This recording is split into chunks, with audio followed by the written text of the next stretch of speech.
बिस्मिल्लाहिर्रहमानिर्रहीम। अस्सलाम वालेकुम डियर स्टूडेंट्स। आज के लेक्चर में हम लोग फ़िज़िकल स्टेट्स ऑफ मैटर में लिक्विड स्टेट को हम लोग स्टडी कर रहे थे अपने प्रीवियस लेक्चर्स में। और आज के इस लेक्चर में हम लिक्विड की एक बहुत ही इम्पोर्टेंट प्रॉपर्टी को स्टडी करने जा रहे हैं। आप लोग इस चीज़ से फ़ेमिलियर हैं, बहुत ही आसान और बहुत ही इम्पोर्टेंट ये एक कंटेंट है। विस्कासिटी, लिक्विड्स की विस्कासिटी होती है, ठीक है।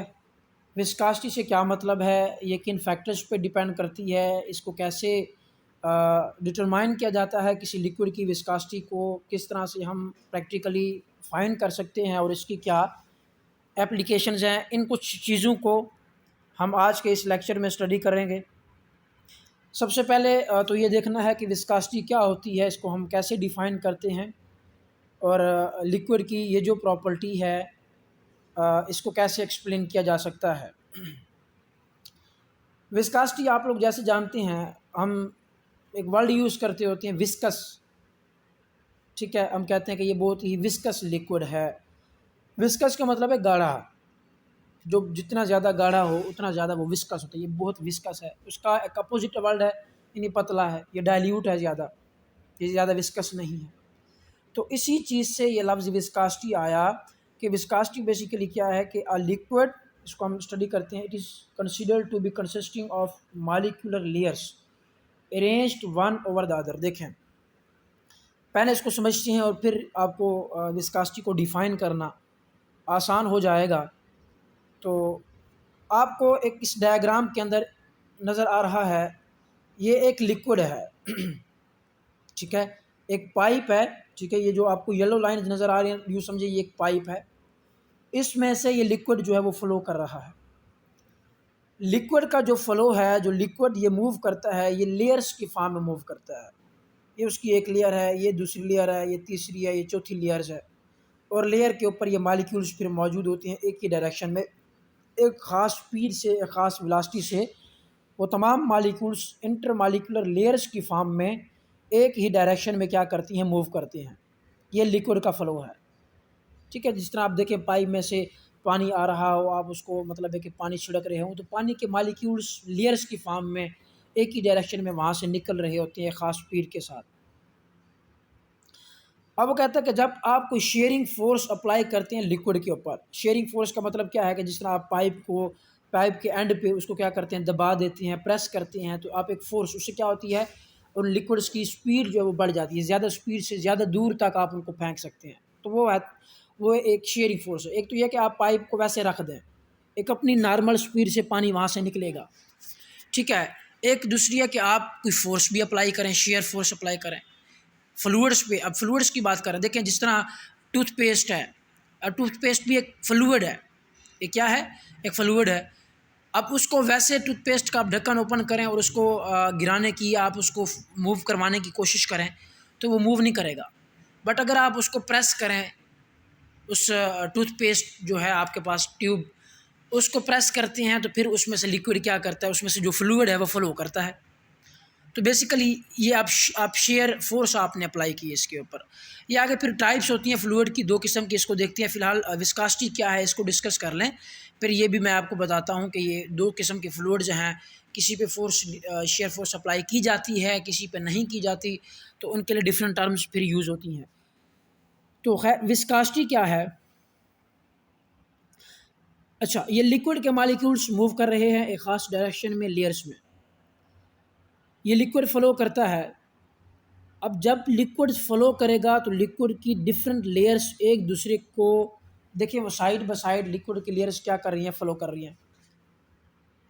तो ये लिक्विड की जो लेयर्स हैं, लिक्विड के मॉलिक्यूल्स जो हैं, जो बिल्कुल साथ साथ लेयर्स में मूव कर रहे हैं, इस लेयर के मॉलिक्यूल्स इस लेयर के मॉलिक्यूल को क्या करेंगे, रोकने की कोशिश करेंगे। इनके दरमियान फ्रिक्शन होगी between the layers which offer resistance to the flow, यानी ये मॉलिक्यूल्स भी इधर जा रहे हैं, ये भी इधर जा रही है, साथ साथ जब जा रहे होंगे, एक दूसरे से रगड़ होगी, इनकी फ्रिक्शन होगी, तो ये एक दूसरे के फ्लो को क्या करेंगे, रोकने की कोशिश करेंगे, रेजिस्टेंस काज करेंगे। तो बेसिकली ये लिक्विड्स की सक्सेसिव लेयर्स जो हैं, जो करीब करीब लेयर्स मौजूद हैं, ये लिक्विड की लेयर्स में उनके मालिक्यूल्स के फ़्लो में कितनी रुकावट काज़ करती हैं। ये जो फ्रिक्शन है, ये जो फ्रिक्शनल रेजिस्टेंस है, ये किसी लिक्विड की क्या कहलाती है, विस्कोसिटी कहलाती है। तो बेसिकली जब हम देखते हैं कि एक लिक्विड जो है वो बड़ी तेज़ी से फ़्लो कर रहा है, एक लिक्विड बड़ा स्लो फ़्लो कर रहा है, जिस तरह पानी जो है वो तेज़ी से मूव करेगा, आप उसको गिराएँ वो मूव करेगा। जबकि हनी है, शहद है, उसको आप फ़्लो करवाती हैं, आप बिल्कुल बोतल को अपोज़िट उल्टा कर दें, फिर भी वो बड़ा स्लो स्पीड से मूव कर रहा है। तो वहाँ पे क्या चीज़ है, वहाँ पे उनके मॉलिक्यूल्स के दरमियान जो फ्रिक्शन है वो बहुत ज़्यादा है। वो उनको फ़्लो करने से रोकता है, जबकि लिक्विड के मॉलिक्यूल्स के दरमियान जो फ्रिक्शन है, लेयर्स के दरमियान जो फ्रिक्शन है, वो बहुत कम है, इसलिए उसकी विस्कोसिटी जो है वो बहुत कम है, वो ज़्यादा फास्टली मूव करता है। तो बेसिकली हमने इन लिक्विड की लेयर्स के दरमियान इस फ्रिक्शनल फ़ोर्स को जो है वो स्टडी करना है, इस फ्रिक्शनल फ़ोर्स को मेज़र करना है कि कितनी फ्रिक्शनल फ़ोर्स है और इस फ्रिक्शनल फ़ोर्स की वजह से कितनी रेजिस्टेंस उसमें काज़ हो रही है। अच्छा जी, तो विस्कोसिटी की समझ आ गई। उसके बाद ये आपको जो डायग्राम नज़र आ रही है वो कहता है कि एक हमारे पास लिक्विड फ़्लो कर रहा है। तो इसमें जो लेयर बिल्कुल इस पाइप के साथ या इस ग्लास सरफेस के साथ जो भी बाउंड्री है, उसके करीब वाली पहली लेयर होगी वो बिल्कुल स्टेशनरी होगी। ठीक है, वो मूव नहीं करेगी। देखिए आप इसको चेक करते हैं, जब टूटी में से पानी आ रहा हो, तो बिल्कुल उसकी वॉल के साथ वाली लेयर, उसके साथ तो पानी ज़ाहिर है चिपक चुका होता है ना, उसके साथ ही लगा होता है। जो आप इनवर्ड जाएँगे, जो इनर लेयर होगी, जो इनर पानी के ड्रॉप आ रहे होंगे बिल्कुल दरमियान वाले, वो बड़ी स्पीड से आ रहे होंगे। बाकी इधर-उधर के वाल के साथ निकल रहे होंगे, बड़ी मतलब है कि थोड़ा छोटा-सा एक ड्रॉप होगा और उसकी स्पीड भी कम होगी। तो वाल के साथ जो लेयर होती है, उसकी स्पीड बिल्कुल ज़ीरो होती है। जूँ-जूँ हम इनवर्ड जाते हैं, तो जो दरमियानी लेयर है, उसकी स्पीड, उसकी वेलोसिटी जो है वो क्या होती है, सबसे ज़्यादा होती है। देखिए यहाँ पे उसने कहा कि ये गिलास है, गिलास के साथ वाली बिल्कुल जो लेयर है, इसकी वेलोसिटी ज़ीरो है। जो हम आउट जा रहे हैं, ये जो मूविंग प्लेन है, ठीक है, उसकी तरफ जा रहे हैं, बाहर जा रहे हैं, तो स्पीड देखें, उसका जो मैग्नीट्यूड है, ये देखें बढ़ती जा रही है। उसके बाद विस्कोसिटी की यूनिट्स क्या होती हैं? विस्कोसिटी होती है बेसिकली, इसमें आपके पास ये जिन फैक्टर्स पे डिपेंड करती है, कोएफ़िशिएंट ऑफ विस्कोसिटी ईटा हम कहते हैं, इसको डिराइव किया जाता है इक्वेशन। इस इक्वेशन से आपके पास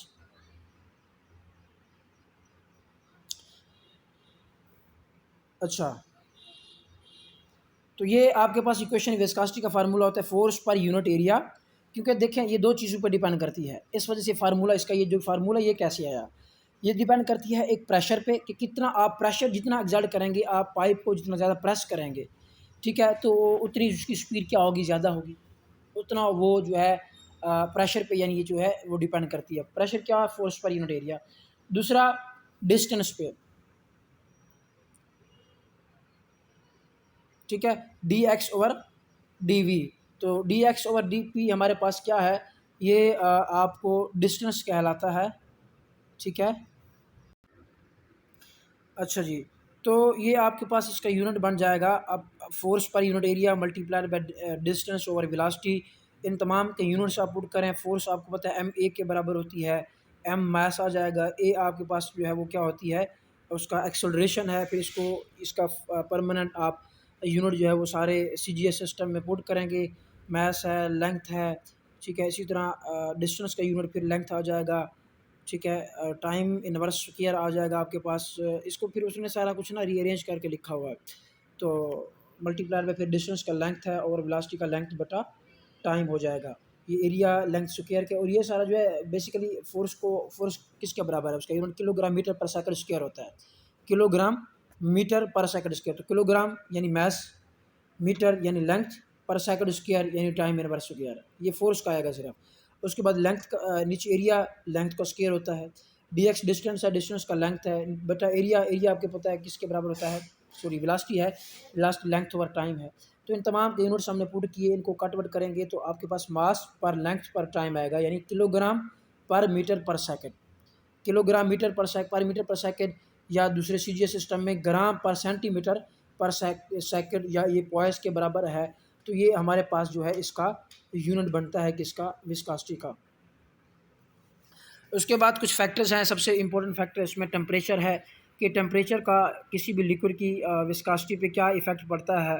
तो इसको इफ़ेक्ट को समझने के लिए कि टेम्परेचर विस्कोसिटी के साथ किस तरह से रिलेटेड है, एक जर्नल एक्सप्रेशन दिया गया जिसमें ये बताया जाता है कि जैसे जैसे आप टेम्परेचर को बढ़ाएंगे लिक्विड की विस्कोसिटी क्या होगी, डिक्रीज़ होगी। पहले हम इसको लॉजिकली देख लेते हैं और फिर इसको मैथमेटिकली जो हमारे पास एक रिलेशन नीचे दिया गया है उसके अकॉर्डिंग भी हम इस चीज़ को वेरीफाई कर लेंगे।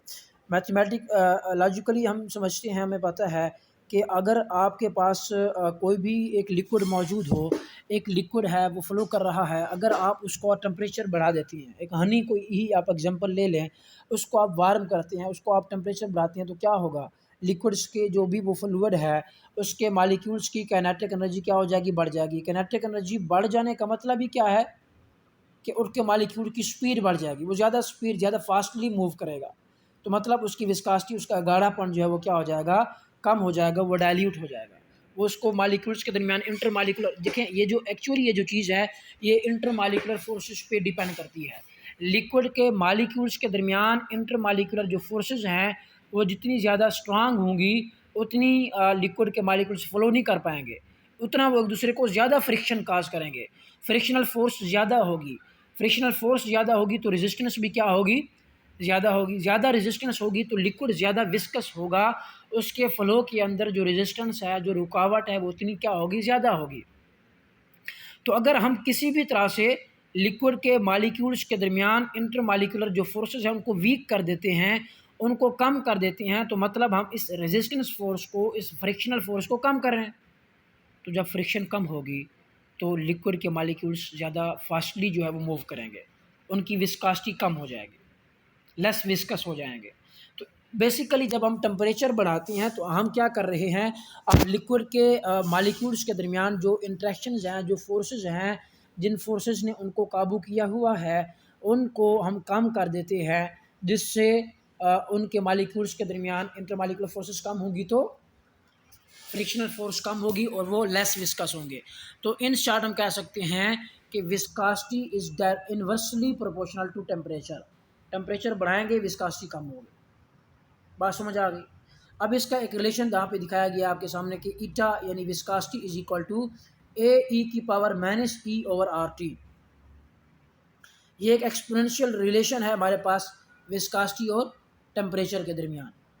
अब इसमें हमें कैसे पता चल रहा है कि विस्कोसिटी और टेम्परेचर इन्वर्सली प्रोपोर्शनल है, क्योंकि यहाँ पे जो टेम्परेचर का फैक्टर है वो एक्सपोनेंशियल में है, यानी इसकी पावर में है। तो इससे डायरेक्ट देखकर हमें नहीं पता चलता कि ये इन्वर्स रिलेशन है या इसका जो है वो डायरेक्ट रिलेशन है। तो इसको हम क्या करते हैं, फिर इस इक्वेशन को हम इक्वेशन ऑफ स्ट्रेट लाइन में चेंज करके इसको नीचे बेस में लेकर आते हैं और फिर देखते हैं कि ये उसके साथ डायरेक्टली रिलेटेड है या इन्वर्सली रिलेटेड है। तो इस पावर को ख़त्म करने के लिए हम लॉग यूज़ करते होते हैं। इन दोनों साइड्स का हम नेचुरल लॉग लेंगे, तो natural log of eta is equal to, आपको पता है जब नेचुरल लॉग यहाँ पे अप्लाई होगा तो ये दो फैक्टर्स हैं आपके पास, दो टर्म्स हैं, एक टर्म ए है और एक टर्म आपके पास ई की पावर माइनस ई ओवर आर टी, ये एक पूरी एक टर्म है। तो जो टर्म आपस में ये दो टर्म मल्टीप्लाई हो रही हैं, इनका हम कॉमन लॉग लेंगे। तो आपको पता है रूल है कॉमन लॉग का कि अगर आप दो कोई से टर्म्स का कॉमन लॉग ले रहे हैं और वो दो टर्म्स आपस में मल्टीप्लाई हो रहे हैं तो आप इंडिविजुअल एक एक को अलग अलग लॉग ले सकते हैं, बट वो आपस में क्या हो जाएंगी, एडअप हो जाएंगी। तो यहाँ पे क्या हो जाएगा, जब लॉग अप्लाई करेंगे तो ये A plus E over R T हो जाएगा, ठीक है। बल्कि ये log ऑफ ए आना चाहिए, इसका सिंपल ए नहीं आएगा, log ऑफ ए, ठीक है, प्लस log ऑफ स्मॉल ई की पावर माइनस ई ओवर आर टी हो जाएगा। लेकिन ऑब्वियसली जब हम इस दूसरी टर्म पे log अप्लाई करेंगे तो आपको पता है पावर log से पहले आ जाती होती है, तो माइनस ई ओवर आर टी जब log से पहले आएगा तो आपके पास ई बचेगा, ये स्मॉल ई और log नेचुरली बिल्कुल अपोजिट है, ये कैंसिल हो जाएंगे। हमारे पास log of N is equal to E over R multiply by 1 over T plus log of A बन जाएगा। ये इक्वेशन ऑफ स्ट्रेट लाइन है। अब इसके अकॉर्डिंग आपको पता चल रहा है कि ईटा और टेम्परेचर जो है वो इन्वर्सली प्रोपोर्शनल है। log of N versus 1 over T के दरमियान जो ग्राफ प्लॉट करेंगे वो आपके पास क्या आएगा, स्ट्रेट लाइन आएगा। वैसे भी इस आपको रिलेशन से भी पता चल रहा है कि टेम्परेचर जो है वो इन्वर्सली प्रोपोर्शनल। कैसे, टेम्परेचर आपको पता है कि पावर के डिनोमिनेटर में है, आप टेम्परेचर की जितनी वैल्यू यहाँ पे बढ़ाएंगे तो डिनोमिनेटर का अगर फैक्टर बढ़ेगा तो आपके पास overall E over R T का जो रिज़ल्ट है वो क्या आएगा, कम आएगा। ठीक है, ई ओवर आर टी का रिजल्ट क्या आएगा, देखें मतलब ये है कि मैं डिवाइड करता हूँ 10 मल्टीप्लाइड बाई 2, आंसर क्या आएगा 5। मैं 10 मल्टीप्लाइड बाई 5 करता हूँ, डिनोमिनेटर मैंने बढ़ा दिया तो आंसर क्या आया 2। तो इसका मतलब ये है कि डिनोमिनेटर की वैल्यू बढ़ने से ओवरऑल आंसर हमारे पास कम आ जाता है। तो अब अगर मैं ई ओवर आर टी में टेम्परेचर की टर्म बढ़ाता हूँ तो ई ओवर आर टी का ओवरऑल आंसर क्या आएगा, कम आएगा।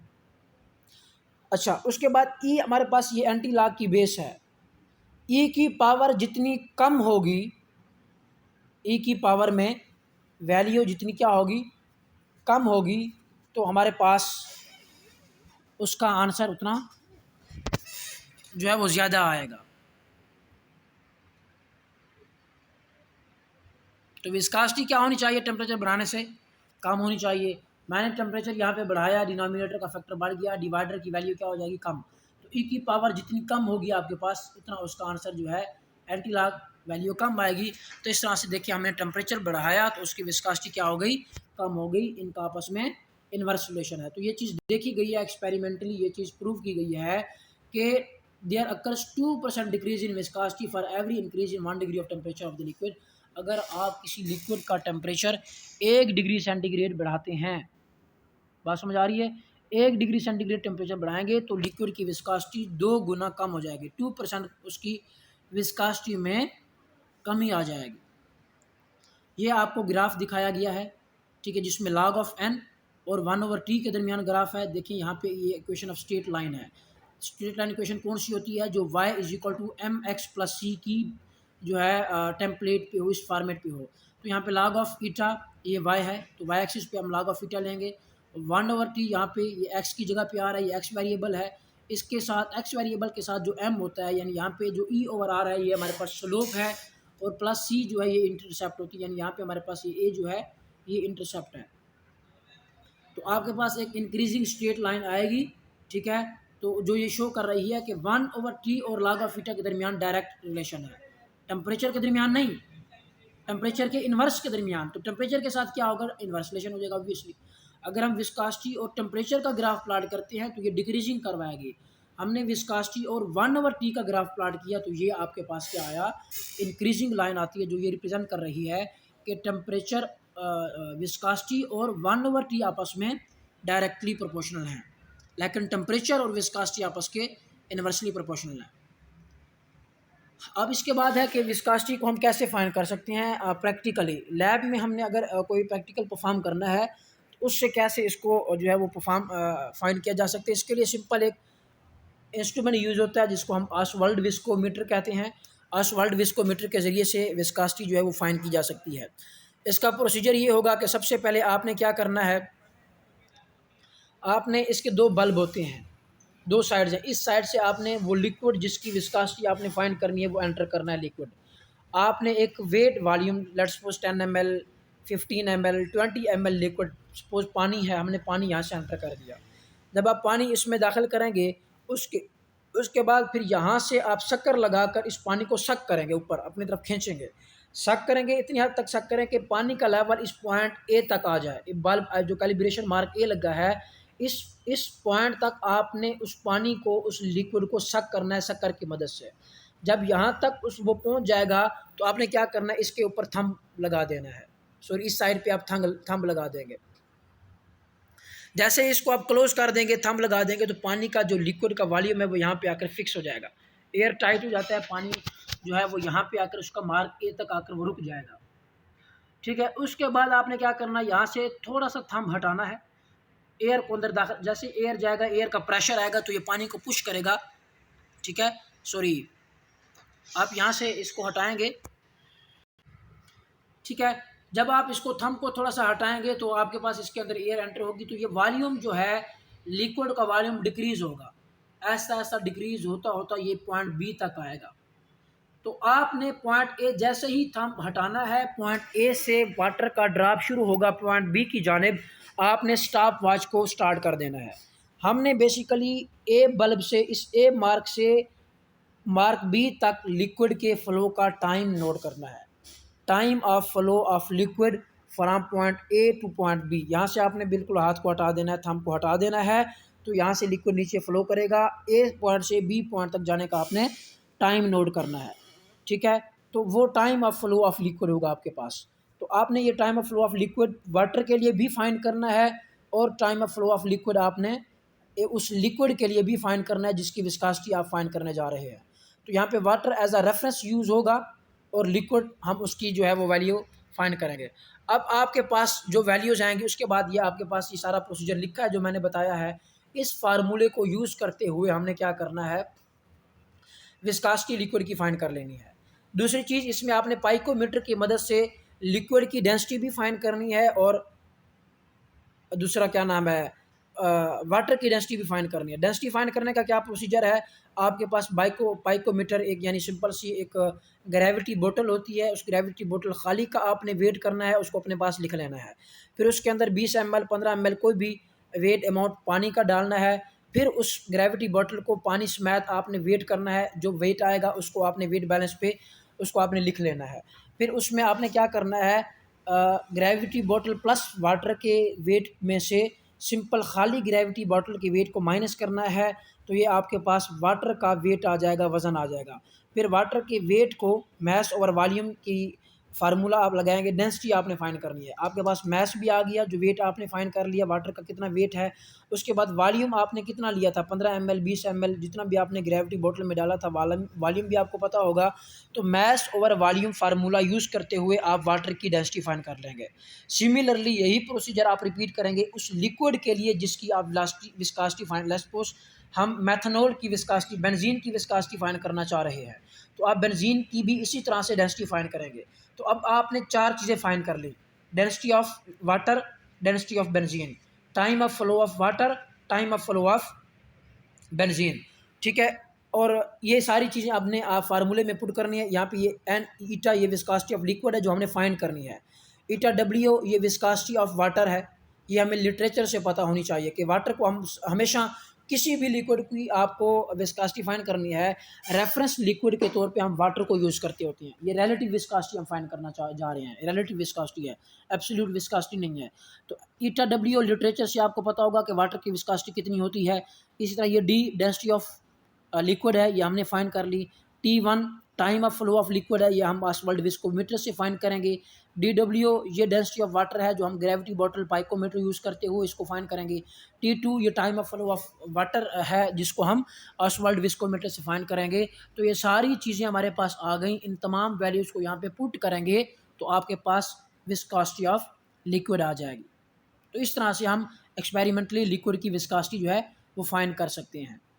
उसके बाद विस्कोसिटी मेजरमेंट जब आपके पास आ जाती है तो उससे फिर आप क्या जो है वो कुछ चीज़ें आप वहाँ से भी फिर फाइंड कर सकते हैं। तो ओवरऑल आपके पास यही एक फार्मूला है, N1 और N2 is equal to D1 T1 over D2 T2। यहाँ पे जो 1 है वो सारी की सारी इन्फॉर्मेशन किसकी है, लिक्विड की। N1 मतलब viscosity of liquid, density of liquid, time of flow of liquid, और N2 viscosity of water, D2 viscosity of density of water, T2 time of flow of water. तो ये इस तरह से आप इस फार्मूले के अंदर पुट करके सिंपल यही फार्मूला याद कर लें, सिंपल मेथड। तो इस तरह से हम लिक्विड की विस्कोसिटी फाइंड कर सकते हैं। ये एक और मेथड है विस्कोसिटी को फाइंड करने का, यहाँ पे हम इसको स्टडी नहीं करते। इस तरह से भी हम प्रेशर को फाइंड करके भी विस्कोसिटी फाइंड कर सकते हैं। खैर इसको आप स्किप कर दें, आप सिंपल ऑसवाल्ड विस्कोमीटर से, जो कि आपके प्रैक्टिकल की कोर्स आउटलाइन में भी जो टॉपिक या जो मेथड इन्वॉल्व है, हम सिर्फ उसी मेथड को ही फॉलो करते हैं। तो ये फार्मूला आपने याद करना है। तो ये बहुत ही आसान सिंपल टॉपिक था, विस्कोसिटी क्या होती है, ठीक है, किन फैक्टर्स पे डिपेंड करती है विस्कोसिटी, ठीक है, और इसको हम किस तरह से मेजरमेंट कर सकते हैं, इसका यूनिट्स क्या हैं, ये कुछ चीज़ें आपकी जो कोर्स में थी। बाकी डिटेल में जाना चाहें तो काफ़ी डिटेल है इस विस्कोसिटी के अंदर, भी बहुत सी डिटेल्स हैं, इसकी आगे एप्लीकेशंस भी हैं। तो जो आपके सिलेबस में था उसको ब्रीफ हमने स्टडी करने की कोशिश की है। कोई भी क्वेश्चन, कोई भी कन्फ्यूजन है, आप डिस्कशन क्लास में पूछ सकते हैं।